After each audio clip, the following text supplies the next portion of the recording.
Wondering if you should be adding boutique items or wholesale items to your Poshmark closet?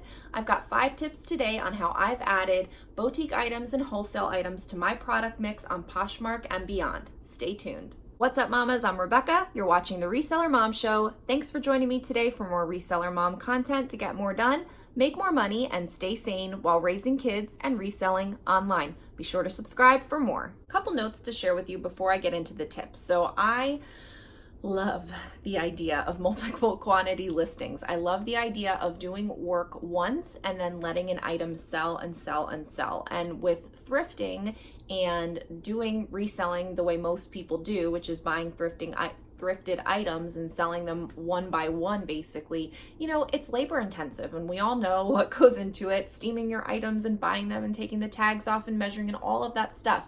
And so when you add in even just a couple of boutique items, it's nice because you can sell again and again multiple times, but only having to do that prep work once and that listing work once. And if you're someone like me that employs a photographer or a lister or a virtual assistant or some other person that helps you, and you have these per item costs that go into it, it's great because you only have to pay those per item costs once, but you get to sell and sell and sell. And so your profit goes up after the first one sells because you're able to recoup, more and more money and more profit from just having made one investment. So I really do like adding at least some. I mean, maybe someday I will have all boutique items. You never know, never say never. But for me, I think it's good to have a mix of both, because on boutique items, you don't make as much money, or at least I don't. And so it is nice to have a mixture of some things that can sell again and again, even if you're making a little less profit, and some that are selling for crazy margins. Sometimes if you, get that great item at the bins and sell it for $50 or whatever.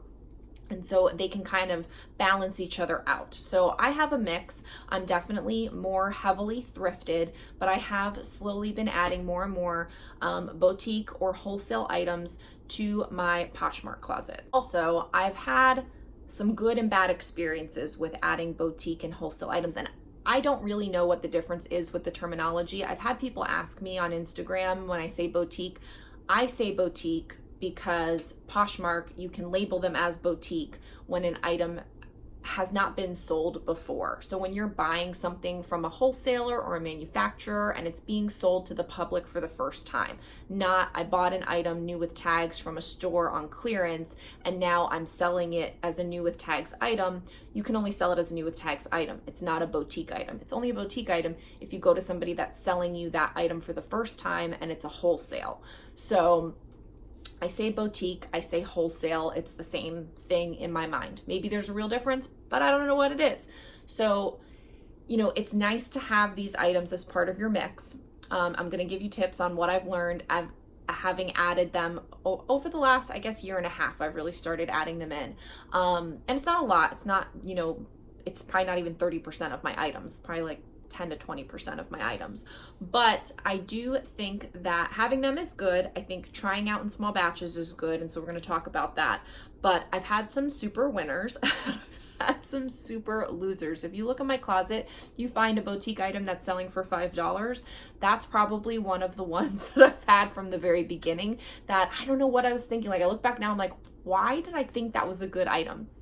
You know what it was? I got lured in by like wholesalers that offer sales, and so you're getting items basically at thrift store prices. And so I bought things at that time that probably weren't the best style and look wise, and so I'm paying for that now. Either way, there's a couple that I've lost money on, but very few. Most, even though I'm selling them at very low prices, I'm still, believe it or not, making money on them.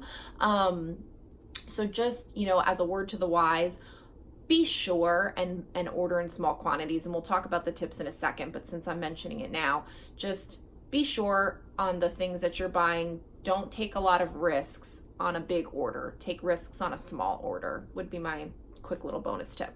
Now to get into the tips. So the first tip is to be ahead of the season. So I really like the idea of having a couple of things in your closet that are seasonal, but the seasons are spread out. So obviously you've got like swimsuits over the summer, You've got Halloween costumes during Halloween time in the fall. You've got maybe ugly Christmas sweaters at Christmas time or other Christmas giftable things over Christmas time in Q4. I don't really know springtime what would be a good seasonal thing, but those are the ones that I focus on right now. And so, having things throughout the year that you can ride the wave of the buying season for is great. So if you want to start off your boutique, whatever, in the fall, you should have already been, like right now it's July, you should have already been thinking what sweaters you want to be adding to your fall collection, let's say, or your fall inventory, and ordering them and having them ready in stock, prepped, measured, listed in time to ride the wave for sweater season.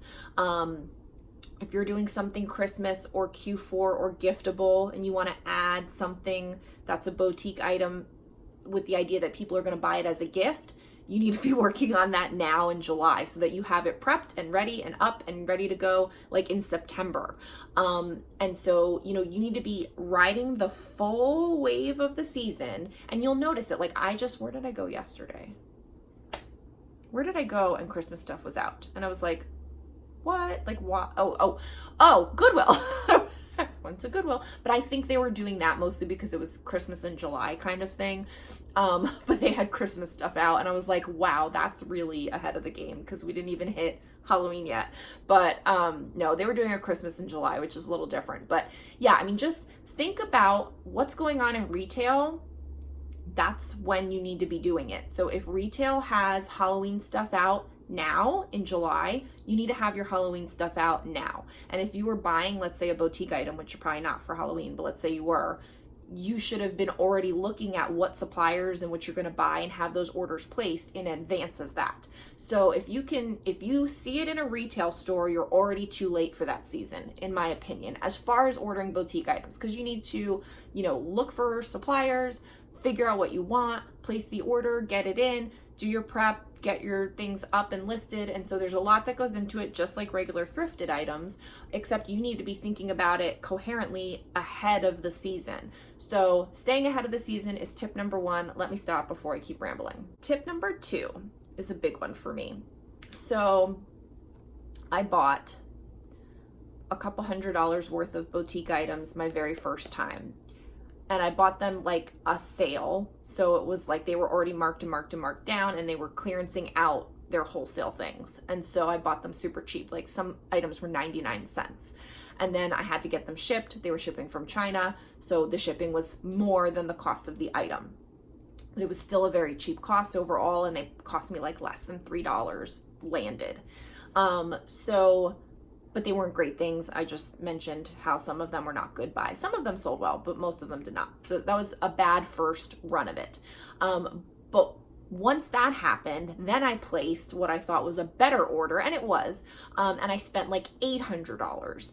And then the next order I did, and that was like a $1,300 order because I thought I would try to take advantage of their bulk and volume discount, which is good, and I would advise that if you can. But the tip is, save your money first. So I just didn't have the right frame of mind financially when I started getting into boutique items. And so I made large purchases of inventory without having the money saved and set aside for that purpose. So I take money out of my business, and so I don't keep a lot of cash reserves in my business. And so that was my big mistake. I should have saved money within the business for the purpose of buying in bulk a big order, so that I wasn't dipping into the personal profit that I take out of the business, because I really monkeyed up my cash flow for a bunch of months after, because I sunk a couple of $100, then $800, then $1,300 into this inventory that I was buying ahead of the season. So it wasn't anywhere near close to selling yet.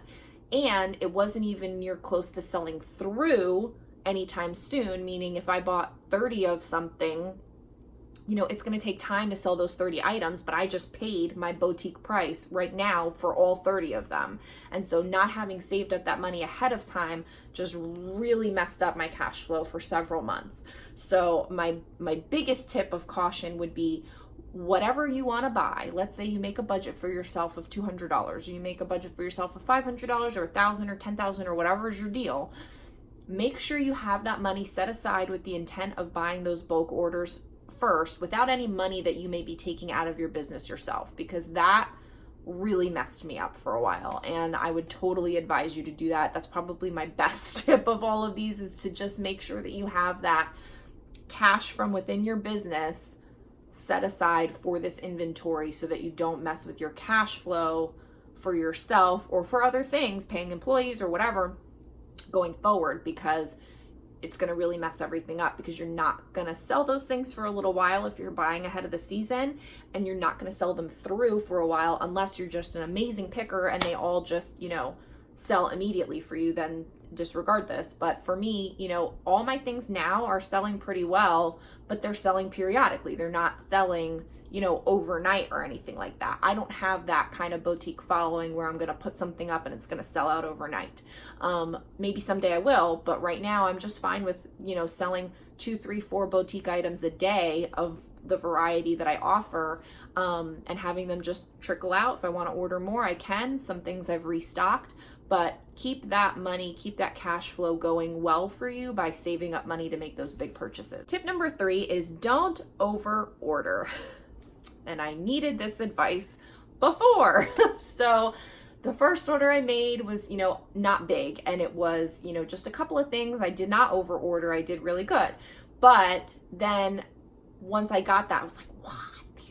These brand new items just came to my house, and I only did the work once, and I listed them, and they're going to sell and sell and sell. And I just got totally addicted to the whole thing. How I am about items coming to my house. It's my favorite. I love it. And then on top of it, these were brand new, and they weren't individual items. I could do the work once and they could sell again and again. I just I loved it. So the second and third orders, I was also coming of a mindset of, what if I order them and they sell out and they sell well, and now I can't get any more? Because I have done some retail arbitrage previously, and that's happened where I'm like, I bought these kids totes, boots for $5 on clearance from a website, and I bought 7 of them because I didn't want, they were big and bulky boxes of these totes brand boots, and I didn't want to have too many and then them not sell. Well, of course, those are the things that I decided to measure myself on, and they sold out, and I'm like, man, and they were selling for $25. I was like, this is great. So, I've had these smaller bad experiences with not boutique items to where I wish I had bought more of the thing. But the problem with that is that when it doesn't sell well, you don't wish that. But when it does sell well, you do wish it, and you can't have it both ways. So when you're ordering boutique items, especially when you're getting started, I highly recommend that you don't over order. Order 5. Order 5 of one size of something. So usually I will cater more towards a large, extra large, and maybe even a plus size before I'm going to cater to a small, medium size. That's another, kind of thing. You really need to know what sizes to buy. And I don't even know if this was one of my tips, but you need to focus on what sizes you think that your buyers will want. If you have a very specific closet, you should know this pretty easily, but if you have a jack of all trades closet, then you may not know this. And so it took me a little time to kind of really figure out what's what. So right now I do buy some small and medium on certain items that are going to be more for the young girl that will, be a small and a medium still. And it's not that older people aren't small and medium. I just find that there are younger styles that will lend themselves more to younger girls that tend to be more small and medium. And then there are other styles that perhaps are more mom focused and, mom or a boutique and all that. And so that I'm ordering more of a large and extra large and possibly even a plus size. So not over ordering on your size variations is key, but just not over ordering in general, because, if you're going to try out a new style, I would say order 2 to 3 sizes, maybe 5 a piece, 5 medium, 5 large, 5 extra large, or 5 small, 5 medium, 5 large. Now, if you're ordering from a place that has these pre-packs, then that's a different story, because they kind of already give you 2, 2, and 2, 2 small, 2 medium, 2 large, or 1, 1, 2, 1, or whatever. I don't like those packs. initially ordered in those packs that very first run, and I did not like it. I don't like being locked in. I want to choose how many, and if I'm going to go through the work of doing these, listings and the measurements and getting the photos right and all of that, and having a listing where something can sell multiple times, I want to at least get 5. And so yeah, you can order multiple packs, but then you're locked into this size ratio, and I just don't like that. So I prefer to order from wholesalers and boutique whatever suppliers that I can pick myself exactly what I want. So just don't over order. That's tip number 3. Tip number 4 is to check Poshmark first. And I'm mostly Poshmark focused on this because they have the boutique area.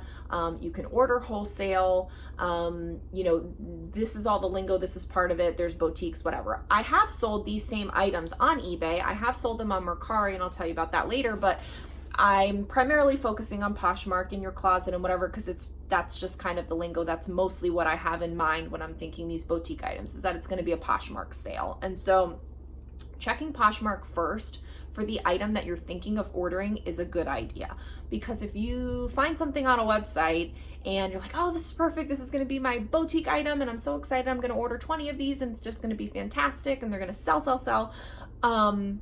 Yeah, someone else may have already had that thought too, and so you should do your homework and check Poshmark. Check for all the keywords that you would think to use for that item, because chances are it could already be there. Somebody could already be selling it. They could be selling something similar. That's another thing that I've been searching for, is items that are similar. Not in boutique, of course. Like, I have a white off the shoulder top. There's a lot of off the shoulder tops. That top is not selling well.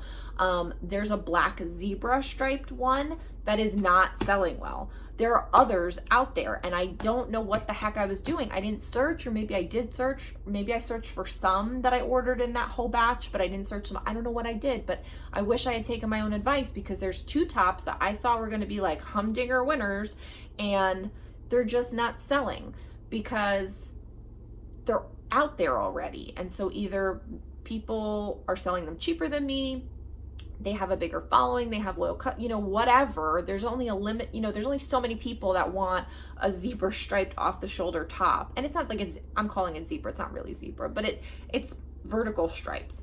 And so I thought it looked really cute. I thought it was going to be a great seller, but it wasn't. So check Poshmark first and see if there are other people selling the same item or similar items, and what's going on with them, how much have they sold for.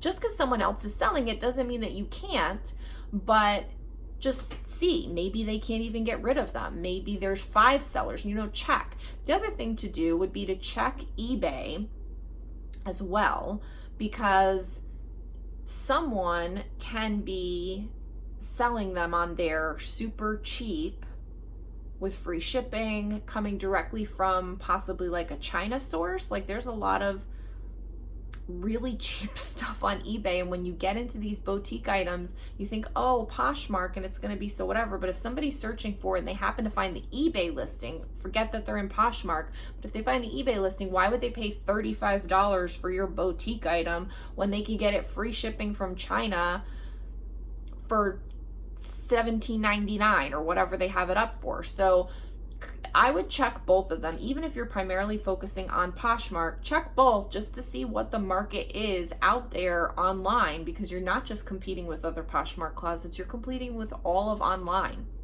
I don't really check Mercari for them. I just don't think it's a big enough market to matter. I will say though, I have sold a lot of boutique items on Mercari. To my surprise, I really thought about Poshmark, and then I just cross-post everything everywhere. Poshmark is the biggest spot that I sell my boutique items, but then Mercari is actually my second, where I thought eBay would be my second, but I think it's because eBay has so many overseas sellers that are selling things with free shipping super cheap, or just big sellers selling things with free shipping super cheap, that I can't get what I'm hoping to get for them. And so every once in a while something will sell on eBay, but most of the time it doesn't. So checking Poshmark, checking eBay, do a good comp search, even more detailed than you would for a thrifted item, because this is a listing that you're hopefully going to sell multiple items from, and so it would be financially worth it for you to really know what the market is. And that brings me to my 5th tip. So be realistic with your pricing and allowing for offers and all of that. I have trouble with this. I have trouble with this on all of my items because part of me wants to have a high-end, high-value closet like others out there where people are paying top dollar. And the other part of me is I want sales, I want volume, I want things to keep selling, I want things to keep moving, I want my money back quickly. And so those are polar opposites from each other. And as usual, I'm conflicted. So I really struggle with this, but I'm putting it out there because if you're not even thinking about this, then that's no good too. So I struggle with it and go back and forth on it. But if you're not even thinking about it, I think that's the more egregious error. So that's why I'm giving this to you as you're getting into boutique items and thinking about all this stuff. These are the things to think about. You want to price your item on the higher end to allow for offers, to allow for sales, to allow for whatever. Buy one, get one free, all those kinds of things. You want to take all that into consideration. You want to price within the market if you do see them listed elsewhere or similar things listed or whatever. So you want to be kind of within that range. But you also don't want to sit on multiple of these items that you've tied up your inventory cash for. And so that's where I have an issue. Like my last set of boutique items, I ventured into like some dresses, some tops, and I think that I see these other boutiques out there selling things for $69 or having them listed for $69 and whatever, and I don't know what those items are. I'm not ordering them to see the quality or whatever. They have nice photos, things, you know, their closet looks great, and they have high prices. So you just kind of get this feeling of they must be selling things for good prices and whatever, and you can check their solds and all of that. But for me, I just find that I can't really sell my boutique items that high. Like I haven't sold many of them for full price, the full high price. And that's, you know, some of them have, and there's going to be anomalies in all ways of low end and high end. But I find that it's when I send deep discounts on the high price, that's when I get the sales. And so you can play the game of put it up high to offer the deep discounts, but then you waste time. And so it's not a fresh listing anymore as you wait for that to play out. And so if I had just priced it at $20 instead of $39, maybe I would have sold them out by now.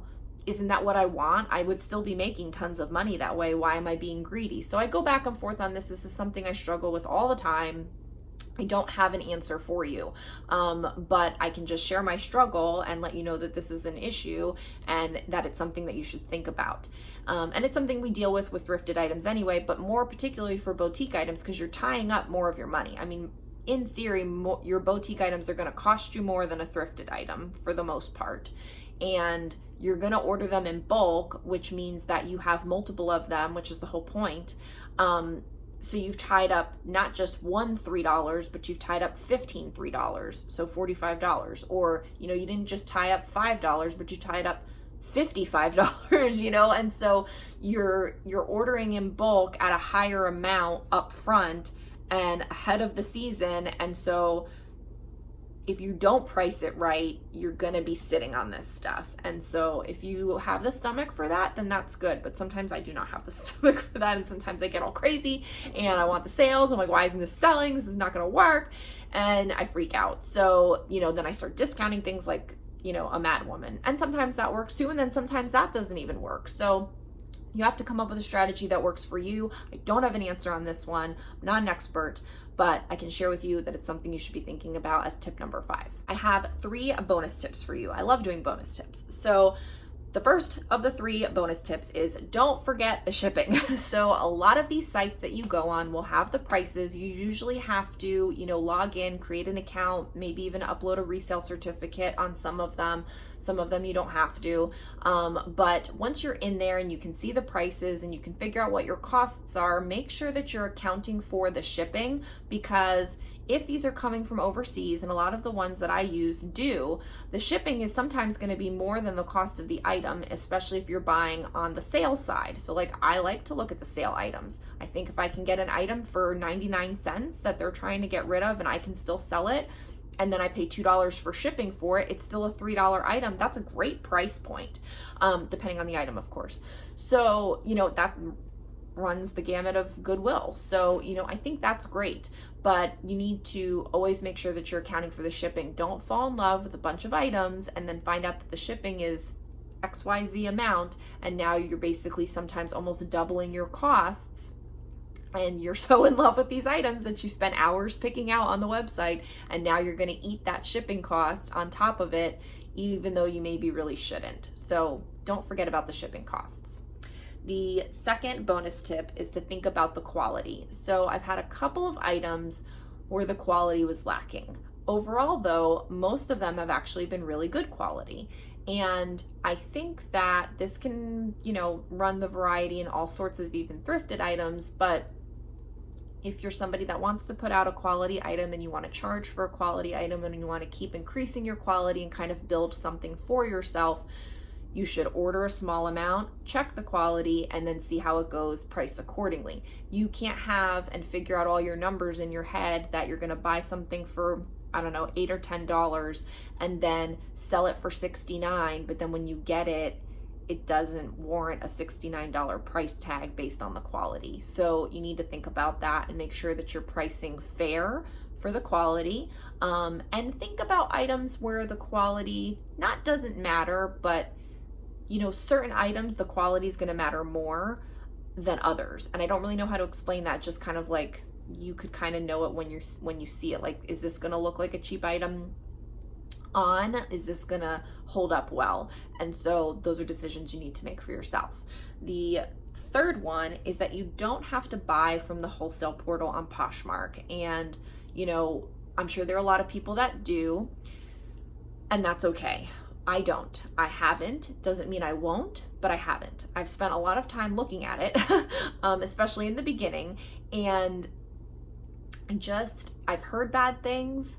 I haven't ordered from it myself, so I can't say from personal experience, but I do think that people have said that the quality is lacking. I think that's gotten better, just from the general gist, but I think it's very expensive. And I think that that's why a lot of the boutiques out there have to charge the prices they charge, because they buy it from the wholesale portal.